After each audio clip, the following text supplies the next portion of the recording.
છેલ્લા કેટલાક સમયથી રાજ્ય સરકાર ભાજપની ખેડૂતો ઉપર અત્યાચાર કરી રહી છે,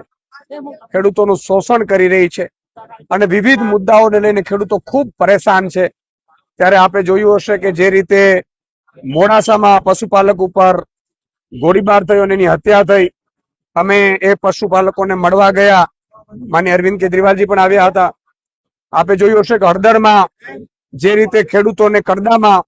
લૂંટ ચલાવવામાં આવતી હતી, કરદા પ્રથાથી, એ મામલામાં પણ આમ આદમી પાર્ટીએ જયારે મુદ્દો ઉઠાવ્યો તો ખૂબ મોટો મુદ્દો બન્યો અને અમારે આખી એપીએમસીઓમાં અમે 400 જેટલી નાની મોટી એપીએમસીઓ છે, એમાં હેલ્પલાઇન નંબર શરૂ કરતા બધી એપીએમસીઓમાંથી ખેડૂતોની ફરિયાદો આવવા માંડી કે અહીંયા પણ કરદા થાય છે, અહીંયા પણ ભાવમાં ગડબડ થાય છે, અહીંયા પણ કદના નામે લૂંટ કરવામાં આવે છે। એટલે અમે આમ આદમી પાર્ટીએ છેલ્લા 2 મહિનાથી લગભગ 8 થી 9 કિસાન મહાપંચાયતો આખા ગુજરાતમાં તમામ ઝોનમાં કરી છે। 8000 જેટલા ગામડાઓમાં ખેડૂત ન્યાય પંચાયત અંતર્ગત અમે સાઇન કેમ્પેન ચલાવ્યું છે અને લગભગ 80,000 જેટલા ખેડૂતોએ અમને છેલ્લા 2 મહિનામાં જ સમર્થન કર્યું છે। જે 11 મુદ્દા છે અમારા, અને એ 11 મુદ્દાઓને લઈને આજે માનનીય મુખ્યમંત્રી ભૂપેન્દ્રભાઈનો આજે અમે સમય માંગવામાં આવ્યો હતો। અમારું પ્રતિનિધિત્વ મંડળ જેમાં માનનીય ગોપાલભાઈ છે, માનનીય ચેતરભાઈ છે, માનનીય અમારા મનોજભાઈ સોરઠિયા છે,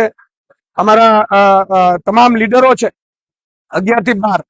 એ લીડરોને આજે અમે 11 જે અમારી માંગણીઓ છે ખેડૂતોની, એ માંગણીઓને લઈને અમે